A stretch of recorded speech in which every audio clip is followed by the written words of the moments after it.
The B-32. Dominator, the bomber that arrived. Too late.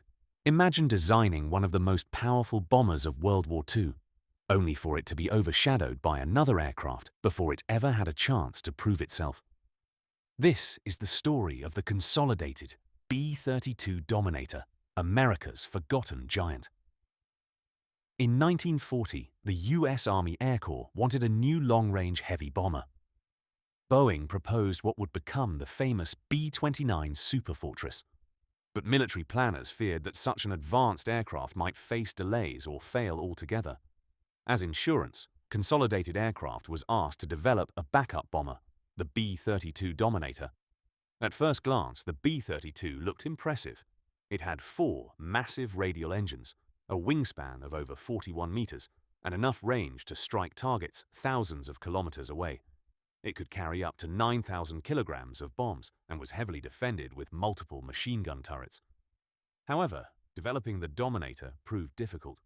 Engineers struggled with pressurization systems, stability issues, and turret malfunctions.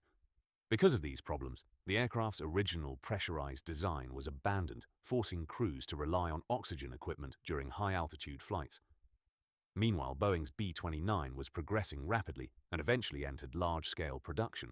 The B-29 received most of the attention, funding, and resources, leaving the B-32 in its shadow. Despite the setbacks, the Dominator finally entered service in 1945.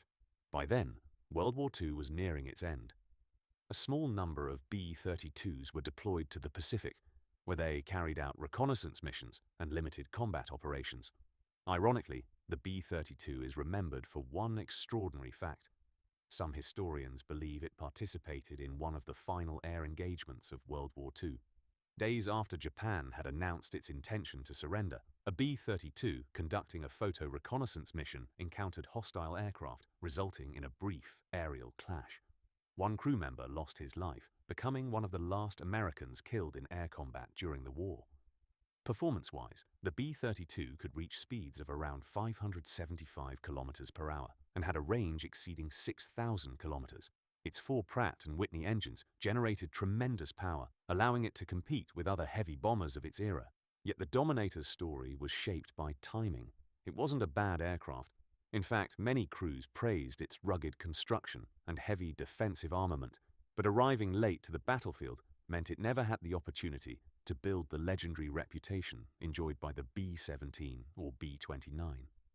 After the war, the B-32's service life ended quickly. The surviving aircraft were retired and scrapped, and no complete examples remain in museums today. The consolidated B-32 Dominator serves as a reminder that history often remembers the winners, while equally fascinating machines fade into obscurity. It wasn't the most famous bomber of World War II. It wasn't produced in massive numbers, but it remains one of aviation history's greatest what-if stories, a powerful aircraft that arrived just a little too late. Please, like, share, and subscribe.